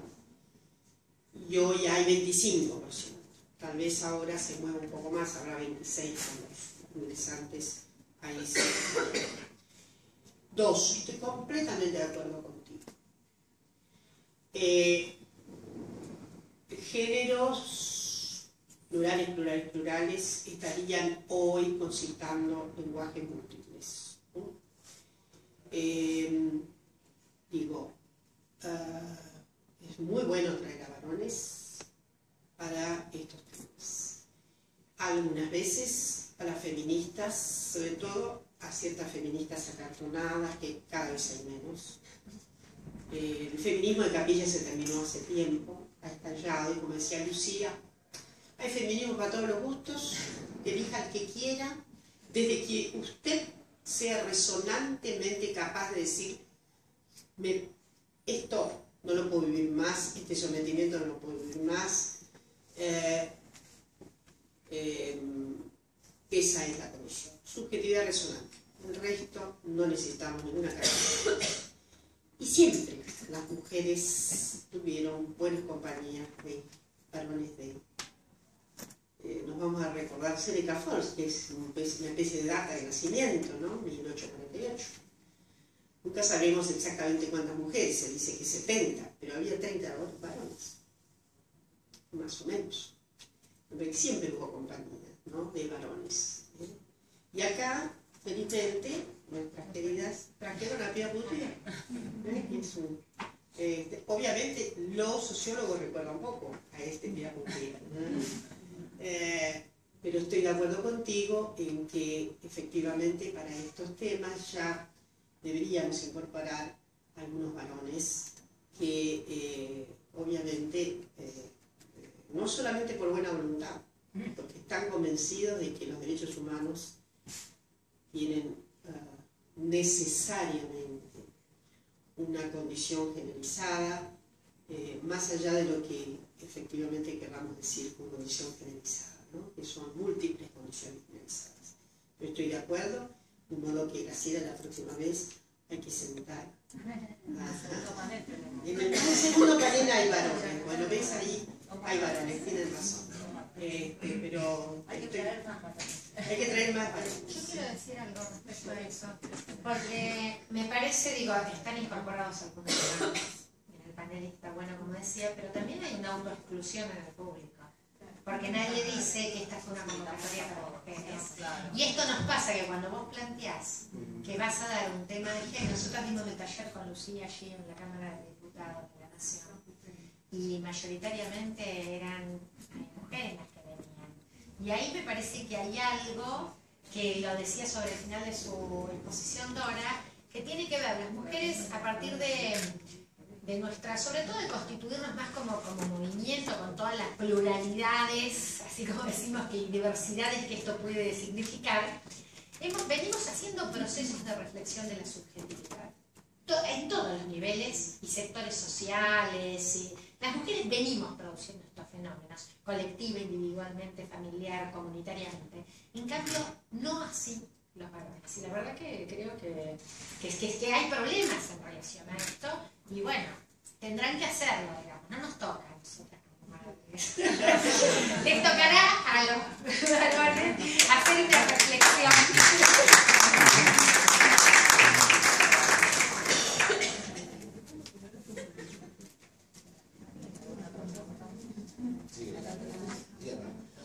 Bueno, primero agradecerles, felicitarlos por la claridad de los conceptos, me parecen muy útiles. Y segundo, consultarle a Dora por cuáles creen que sean los ejes sobre los que discutir el pacto que propone para los medios de comunicación. Digo, como en algún momento nos planteamos los 21 puntos de la ley de comunicación, digamos, ¿cuáles deberían ser estos puntos sobre los cuales empezar a pensar este pacto? Yo creo que hay que aprovecharse muy bien de toda la agitación que fue Ni Una Menos, ¿no? Y del impacto que hubo. En el primer momento creo que fue bastante sobrecogedor, ¿no? Escuchar en fin, yo no soy de las más, sobre todo no estoy muy ligada a la televisión más que, digamos, no me siento, digamos, tan autorizada, porque no lo he ocultado mucho, salvo cuando es evidente que hay unas repeticiones muy ominosas, ¿no? Ni les digo cuando estamos en los medios más concentrados, que es tan desagradable. Yo creo que hay que sentarse sobre 10 puntitos, que es lo que hicieron las españolas, y decir cómo se va a tratar este tema, cómo se va a encarar lingüísticamente la cuestión de las víctimas, cómo se van a tratar los temas generales de las mujeres, cómo hay que incorporar en el MISTRE en general. No hay que hacer, me parece muy bien, nosotros tenemos un gran medio, que es las 12. ¿Es cierto? Me parece que además tienen las 12 como una tarea fundamental. Ahora digo, ¿cómo se hospeda en el meeting de los diarios todo lo que tiene que ver con las mujeres y las relaciones de género y demás? ¿Qué tipo de operaciones hay que evitar con el lenguaje? Me parece que hay que sentarse y eso trabajarlo. Y me parece que hay que trabajarlo digamos, hay que trabajarlo por distritos. Es lo que hay que trabajarlo por distritos. Hay algunas, obviamente los medios más concentrados, los más poderosos están en algún lugar, como ya sabemos. Pero en fin, hay que tratar de administrarlos por distritos. Porque tampoco vale, digamos, un pacto que sea, hay que, en cada distrito provincial hay que trabajar el medio. Y si es posible, obviamente en las grandes ciudades. que es donde en general están los medios gráficos sobre todo, ¿no? Y no los no gráficos. En fin, yo creo que hay que copiar un poco a lo que hizo España, y me parece que ha dado resultados, es lo que tengo como más evidente. Esto hace muchos años que ocurre, y sé que ha habido, en fin, a mí lo que me impacta es lo que la Defensoría del Público ha mostrado últimamente, ¿no? Es bastante grave, ¿no? Y me parece que podría pensarse en la Defensoría como un órgano propulsor de esto, pero me parece que más en agencias, yo diría en agencias civiles, pero hacer un pacto también en donde haya gran corresponsabilidad de los tres poderes, porque el Poder Judicial también comunica, hace cosas, y además comunica. Entonces esto hay que trabajarlo junto con los poderes, porque obviamente digamos, está la propia emisión de la noticia desde cada lugar, y desde luego hacer un gran paso con la sociedad civil.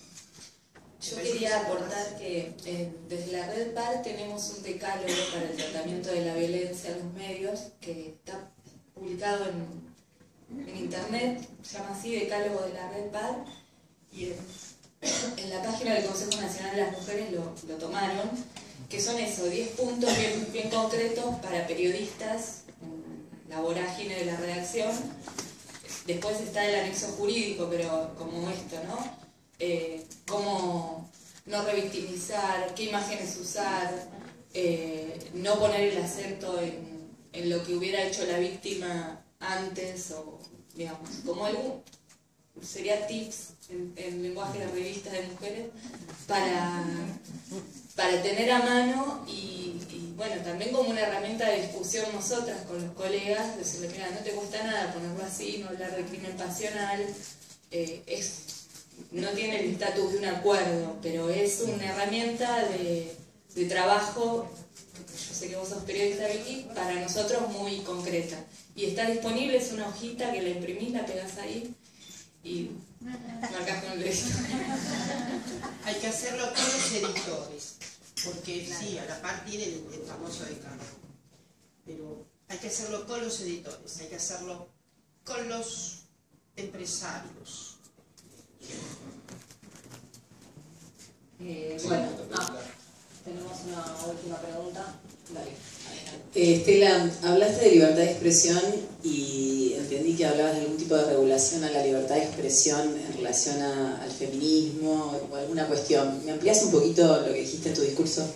No, en realidad tiene que ver en el sentido que después Dora lo desarrolló, que es esto, digo, hay una tensión que se produce respecto a los derechos que se vulneran cuando se reproducen este tipo de prácticas que claramente, digamos, tenemos legislaciones, podemos decir, está tipificado en tal artículo de tal ley que está violando esa publicidad.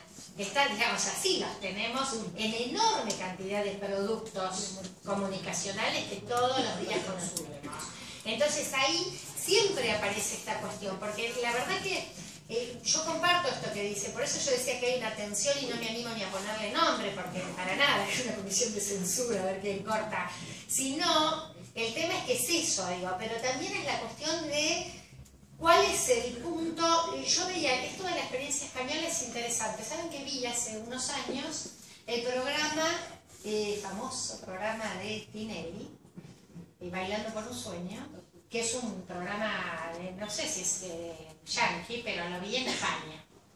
Es un programa que no tiene nada, absolutamente nada que ver con el Bailando por un Sueño que nosotros conocemos acá. Incluso hasta como concepto que hacen, porque la lógica es, lo que pasa en el de Tinelli, lo único que pasa similar, es que alguien que no sabe bailar, que no es del mundo, Samit, ¿no? El carnicero Samit.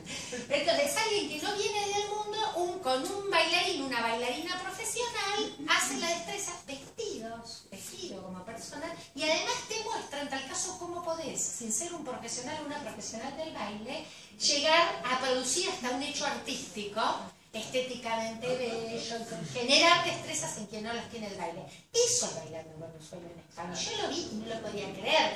Acá es un show pornográfico, porque directamente hay escenas que son de pornografía explícita. Esto es Bailando con un sueño acá. Entonces digo, ahí me parece que creo que el sistema, la Defensoría del Público, creo que no sé, también el Observatorio, Cominadi y todo, que hacen, llaman, incluso hay multas de dinero, cuando en algún caso han levantado, pero en general no, digamos, lo que sí se hace es, pero le pagan, digamos, a Tinelli ¿qué le importa pagar? Se hacen las dos cosas, en algún caso dicen, no, este hecho directamente sí. Ella lo va a explicar en la parte que viene, pero bueno, me parece que se puede ver quiénes están, cuáles son. Me parece que ahí hay este punto a donde vos decís, bueno, está bien, hay extremos en los que ya está, digamos. Me parece que obviamente creo que no nos pasa que el tema es que violar los derechos humanos de las mujeres es con algo, la discriminación hacia las mujeres, es con algo con lo que convivimos con tanta naturalidad, que hay veces que es bueno hacer un ejercicio respecto a los judíos, por ejemplo, ¿no? Algunas cosas que serían inaceptables frente, por ejemplo, a la comunidad judía, que me parece excelente que la comunidad haya avanzado en estas percepciones, no nos pasa frente a la vulneración de los derechos de las mujeres. Y eso, digo, pero es cierto que se ha corrido, acá se señalaba el horizonte de lo que se tolera o no se tolera. Piensen que a veces lo vuelven a pasar en el humor que hacía Olmedo.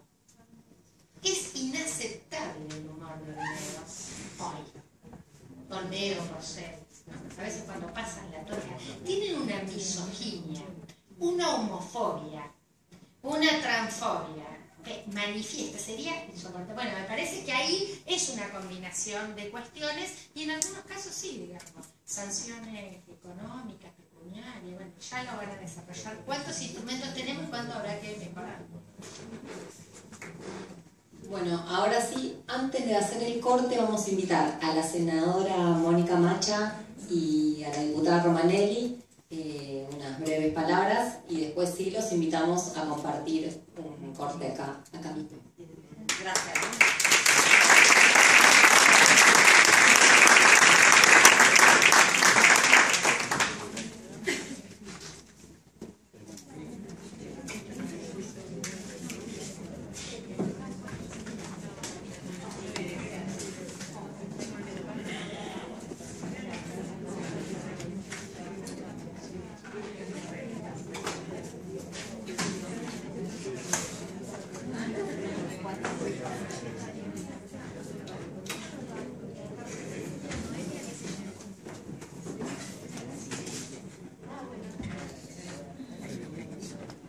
Bueno, acá estamos muy desestructurados por cuestiones de agendas y de clima.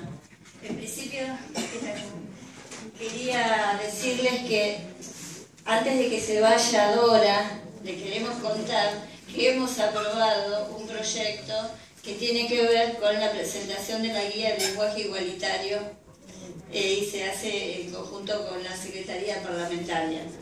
De manera que sí, vamos a dejar de ser diputados, las diputadas. Bueno, también quería trasladarles el saludo de la diputada Karina Nazábal, que está con un pequeño problema de salud.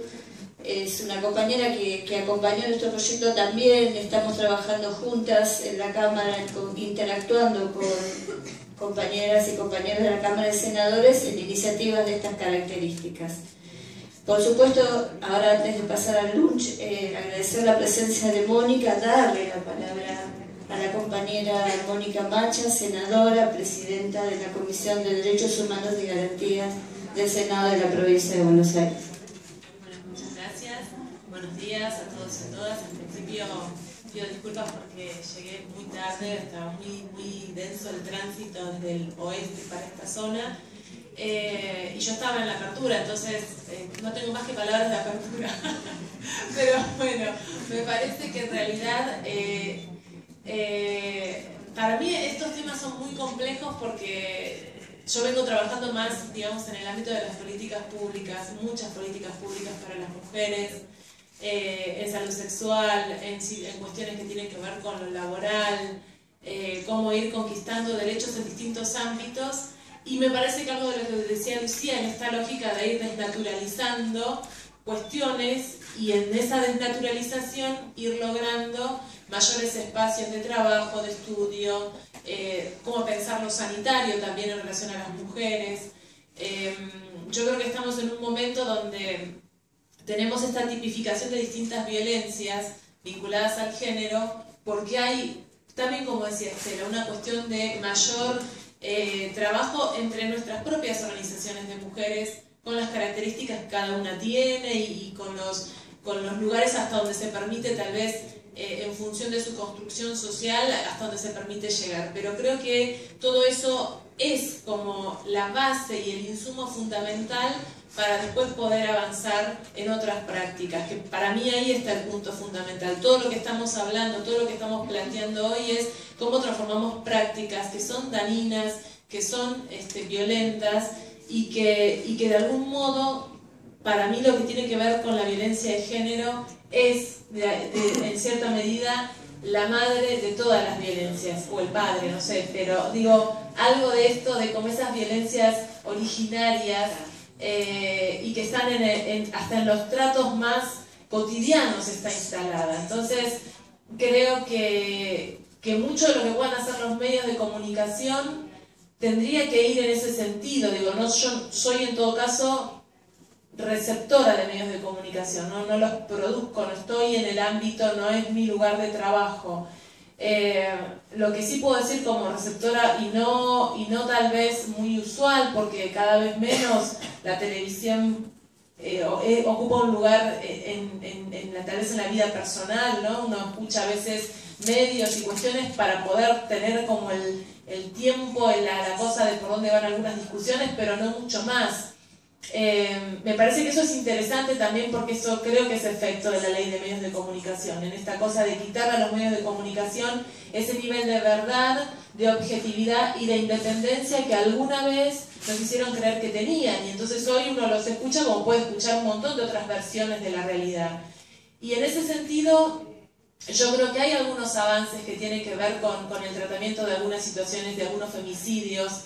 Creo que igualmente siempre hay todavía un tratamiento distinto según de qué clase social sea la mujer que ha sido violentada, ¿no? No es el mismo tratamiento el que tiene una piba de sectores medios, de escuela privada, que el que tiene una piba del conurbano, que si encima le gusta ir a bailar es como un pecado total. Bueno, hay todavía cosas por las que tenemos que seguir dando estas discusiones. Digo, no está acabado el debate, y no lo va a estar nunca, porque en verdad también lo que yo siento es que cuando avanzamos en alguna parte empezamos a descubrir otras cosas, y esto es la vida, la historia, la política, la militancia.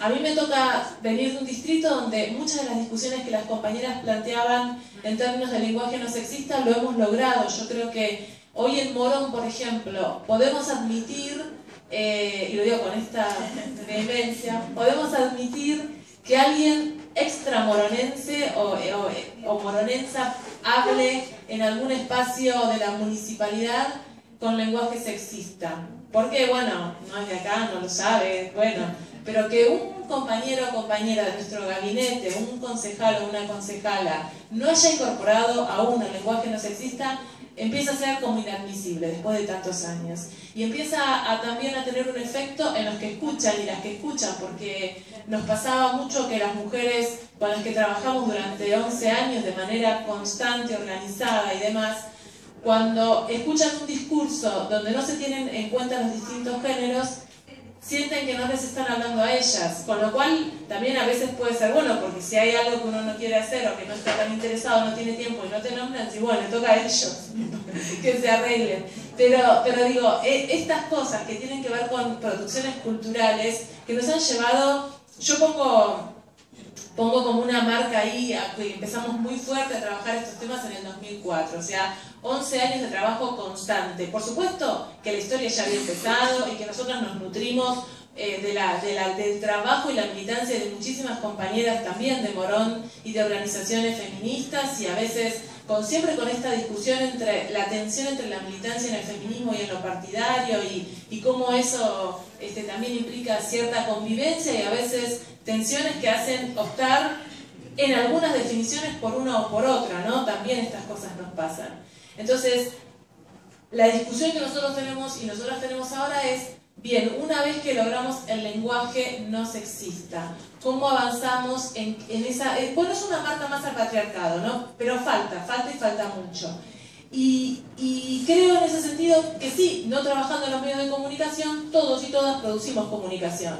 Y ahí me parece que está como esta clave de que podamos pensar de manera más consciente cuáles son los sentidos que nosotros y nosotras queremos producir, cuál es el sentido político de nuestras prácticas, de nuestras actividades, y más cuando estamos hablando también en un ámbito como la legislatura y con mucha gente que viene y está militando en distintas organizaciones partidarias o sociales. Pero digo, ahí hay una formación, una participación importante y todo el tiempo estamos intentando producir colectivamente algún sentido que, como decían las compañeras, haga que nuestras vidas sean más vivibles, más felices, más dignas, más autónomas. Entonces creo que en la medida en que nosotras y nosotros logremos ir construyendo estos niveles de autonomía, son avances y son fisuras que le vamos haciendo al patriarcado, que nos hace mal a todos y a todas. Y me quedo con dos cositas más que me interesaba transmitir.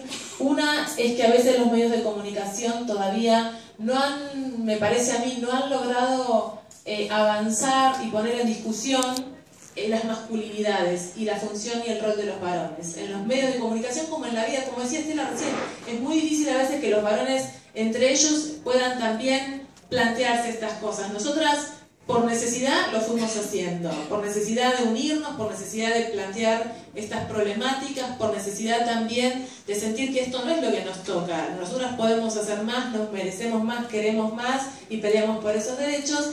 Y tal vez este ejercicio todavía esté pendiente en el mundo de lo masculino. Y como está pendiente en el mundo de lo masculino, también está pendiente en los medios, que es producción nuestra, ¿no? Entonces, digo, ahí me parece que hay algo que tenemos como desafío. A mí me cuesta pensar que a veces cuando vemos algunas novelas, ni hablar del lugar de las mujeres, que siempre es de... Bueno, que ya lo decían también en la mesa anterior, pero también el lugar que tienen los varones es difícil, no tipos que nunca tienen un conflicto, que van por la vida como que ganando minitas y qué sé yo, y van a un prostíbulo y no tienen ningún conflicto, no les pasa nada, es raro. Yo creo que los varones tienen que tener algún pensamiento en estas cosas.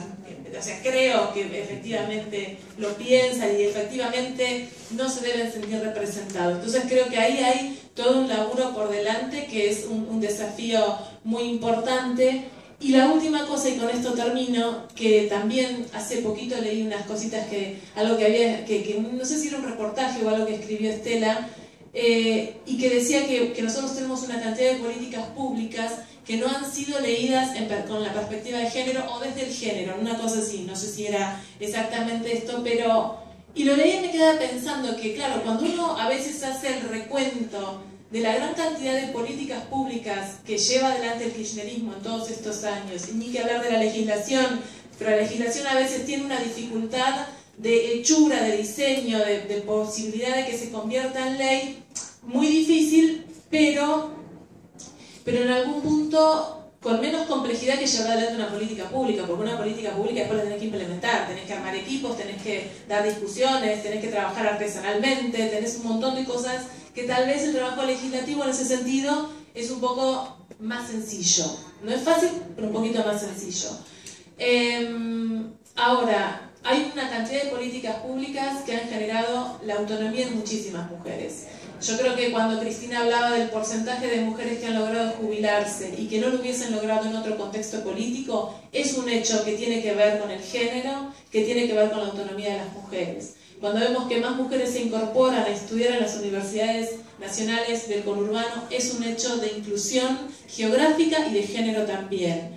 Y cierro con esto que lo traigo porque me impactó un mensaje que recibí ayer de una mujer joven que terminó el cines, terminó el secundario, y entonces mandaba un mensaje diciendo que era la primera vez que festejaba el Día del Estudiante sintiéndose incluida en ese festejo, que siempre lo había vivido desde afuera, como algo que le pasaba a otros y que a ella no le correspondía. Y me parece que eso también tiene que ver con la liberación de las mujeres, así que lo quería compartir con ustedes. Muchas gracias. Muchas gracias.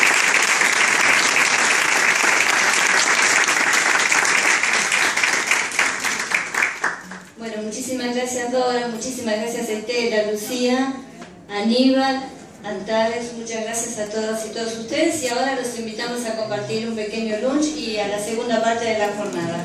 Gracias.